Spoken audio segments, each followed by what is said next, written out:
Okay, welcome back to another video. Today we're looking at answering some multiple choice questions, and what I'll be doing here today, I will assist you in answering these questions as fast as possible, and also for some questions I will go ahead and explain how I got my answers.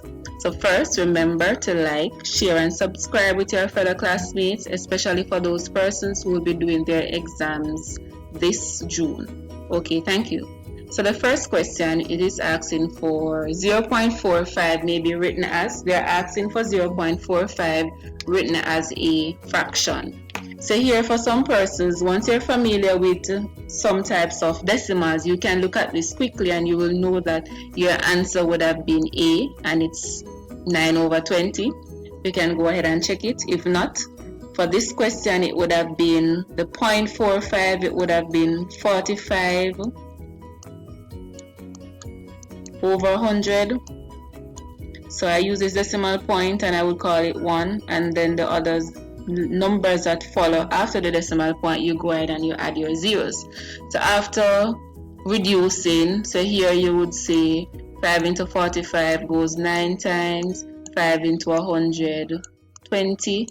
We cannot reduce any further, so our answer would have been 9/20. Number 2, the number is 3.14063. This is a 0, and it's asking for 3 decimal places. So here you have 1, 2, 3. To the right of the 0, we have 6. So we're going to, it's 5 or more, so we're going to add 1 to the 0, and we're going to get 3.1 more but less than 10. So we have to change 3076 to a number 1 or more but less than 10. So pretend that this is an invisible decimal point and we move it 1, 2, 3 places. So now we have 3.076. The amount of places that we have moved decimal point, that is what we're going to have for index number, which is 3. How do we know if it is positive or negative? When we go to our left, the index is positive, and when we go to our right, the index would have been negative. For some persons, once you're starting off with a number starting with 0, automatically you will know that you're going to move your decimal point to the right to change it to a number 1, more than 1 or more but less than 10. So for number 3, D would have been correct. Number 4, the fraction of the circle which has been shaded is 360 degrees. So here you have 360 minus 285, because we want to know the measurement for this area right here. So after subtracting the 285 from the 360, your answer should be 75. And here where we have our 75, they're asking us for this information as a fraction.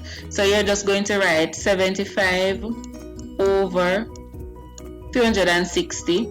Again, you're going to now cancel out. And when you reduce this to its lowest term, your answer should be A, 5/24. For number 5, the exact value of 2 divided by 0.01 squared. So for 0.01, you're going to have 0.01 multiplied by 0.01. You're multiplying it by itself.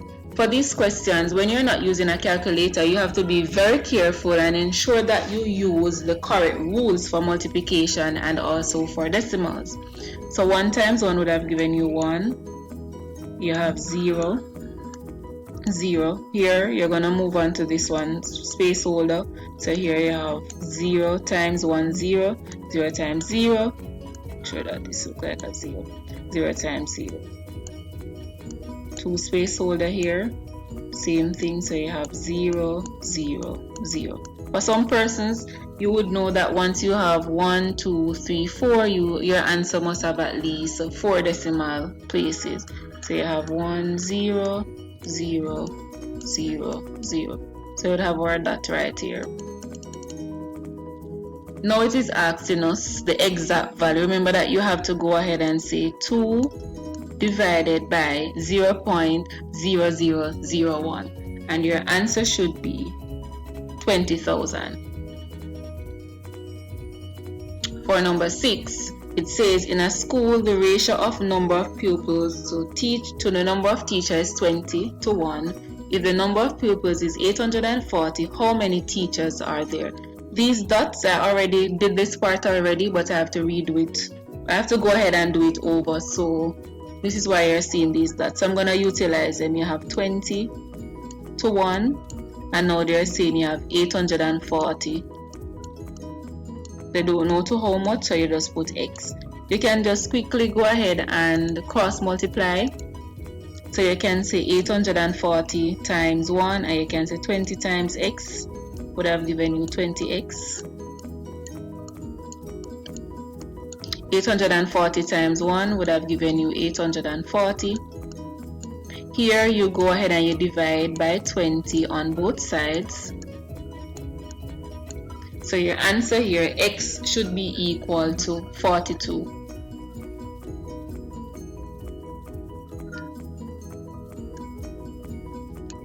For number 7, 3 members of the set P have a common factor, which is, so you have 52, 77, 91, 124, 217. If you know your timetable and if you know what you're looking for, right away you can add it. And if you know your divisibility test, you can actually identify your answer here into 217. So therefore answer would have been 7. Once you have looked at your answer and it seems as if it is correct, you don't need to go over it several times. Go ahead and move on to another question, and when you are finished with your paper, you use the time to revise and double check your answers in reverse, and we have one point being negative and another point being positive. So for this question, the answer would have been rotation. Number 9, 301 can be written as, let us check with A, 10 to the second power is 100. 3 times 100 would have given you 300 plus 1, 301. You're sure about that? You don't need to go over that question until you're going through your paper one last time. For this question here, you have P is equal to 3 A minus Q, and they're asking us then 6A is equal to, so here you have 3 times A, so once it's outside of the bracket, 3 times A would have given you 3A, 3 times the negative Q would have given you negative 3Q. Now we're going to put the unknowns on one side and we're going to allow 3A to remain by itself. So here we're going to have P. If it's negative on this side, it's going to be positive 3Q, which is equal to 3A. What we can now do is to multiply both sides by 2.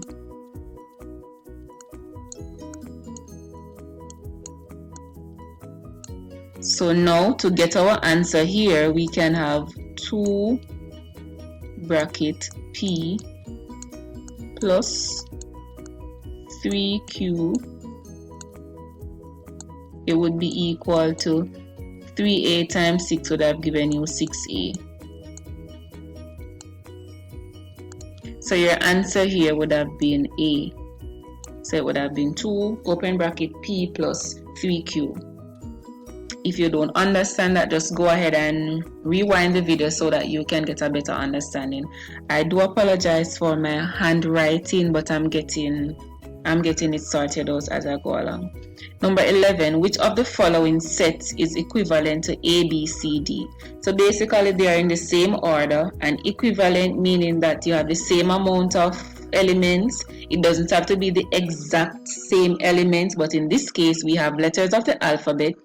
A is incorrect, B is incorrect because A is a number, incorrect. B only has 3 elements. C, letters of the alphabet, and there are also 4 of them, so C would have been the answer. Number 12, if Q is equal to A, B, C, D, E, how many subsets can be obtained from set Q? So for subsets, the formula for subset is 2 to the n power. So n would have been the amount of elements within the set. So we have 1, 2, 3, 4, 5. So our answer would have been D. It would have been 2 to the 5th power. And we get the 5 from the amount of elements here. If you had 8 elements in Q, it would have been 2 to the 8th power. If it was an empty set, it would have been 2 to the 0 power. Number 13.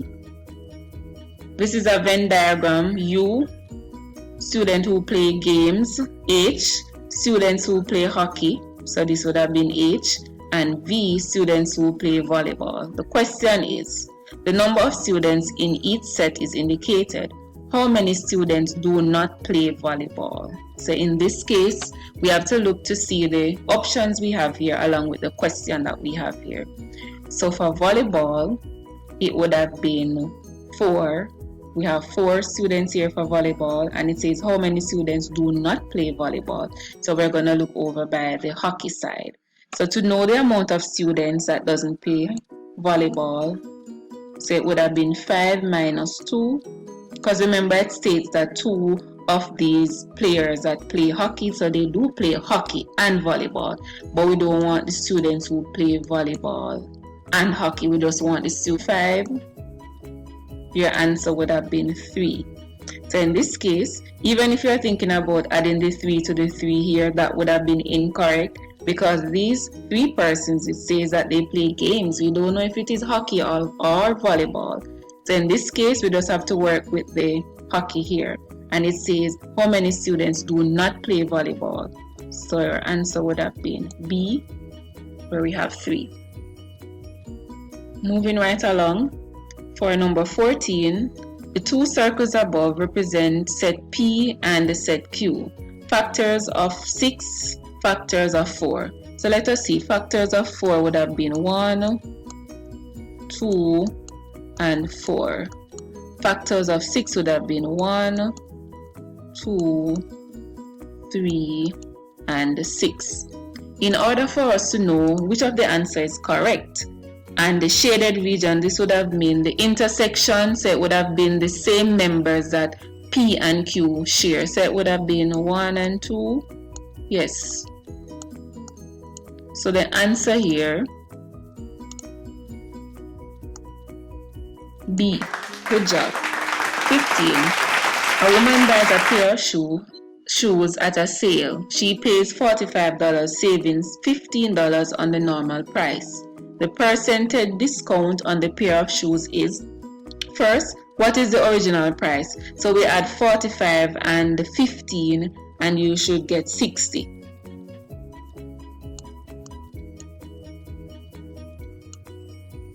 So here you would have 60. If you have 60 right there, what you're going to now do is to say, all right, you can start off with the answers. 25% of 60 is 15. So A would have been correct.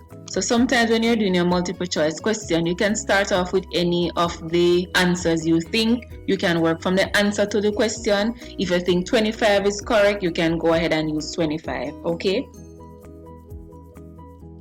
And we know that 25% of 60 would have been 15. 50% of 60 would have been 30. And it goes on. So you can use your prior knowledge to quickly get an answer for a question like this. So A would have been the answer. Number 16, Tom bought a pen for $60 and sold it to gain 20% on his cost price. How much money did he gain? So for number 16, if it says gain, you can just go ahead and say 120% because we know that we gain on it. 120 over 100 times 60. And after working that out, your answer should be $72. Number 17, during a sale, a shop allows 20% discount off the marked price of clothing. What will a customer pay for a dress with a marked price of $30? Here, 20% discount. So what you can do here, you can take away the 20 from 100 and you're left with 80. So you can say 80 over 100 times 30. working this out, what you can do, your answer, after cancelling out everything, your answer would be 24. So you're basically paying $24. You're paying less than the $30. So you just go ahead and double check when you have the time. Number 18. A customer buys a table on hire purchase. He pays a deposit of $306 and pays 6 monthly installments of $60 each. The total cost to the customer is, number 1, you have 6 installments of $60. So you need to first multiply the 60 by the 6 and you should get 360.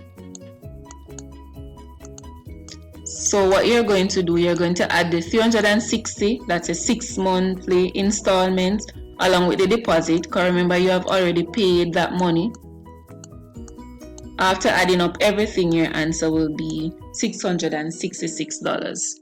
Number 19, a dinner in a hotel was advertised at $60 plus 18% tax. The total bill for one dinner was. So again, you're adding 18 to your 100%. So it's 118 over 100 times 60. After proper calculation, your answer should be $70.80. Number 20, the simplest interest on $400 at 5% per annum for 2 years is given. So you have the price, you have the rate, here you have the year over 100. So A would have been the correct answer. Let us see if we can move on to another question. We're looking at, it's asking us for the rate of interest per annum. And the rate of interest per annum, the formula is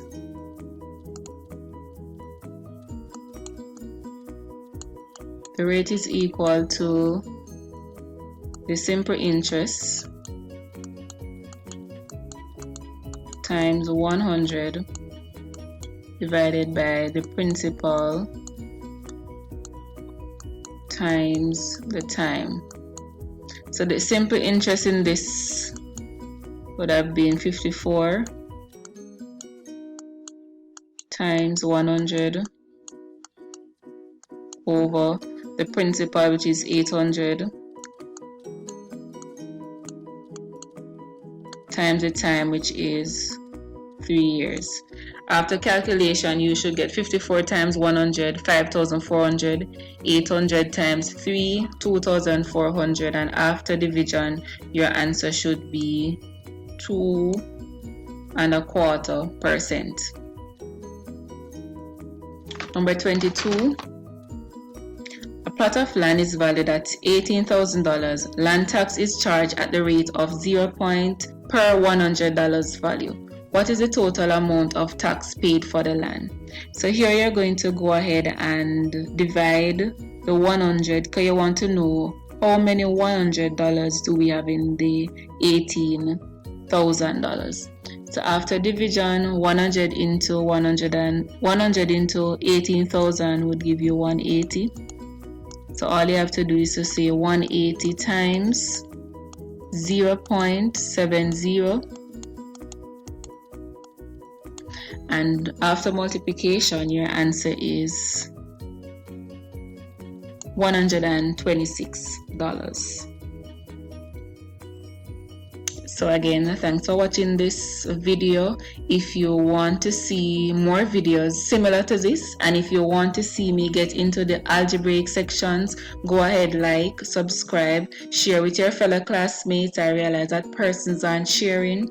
Go ahead and share with your classmates so that they're able to learn and we can move forward. The next video, we will go ahead and we will continue answering the rest of the questions, at least 20 more questions, so we can get into another set of paper that we can look at. Thanks again for watching.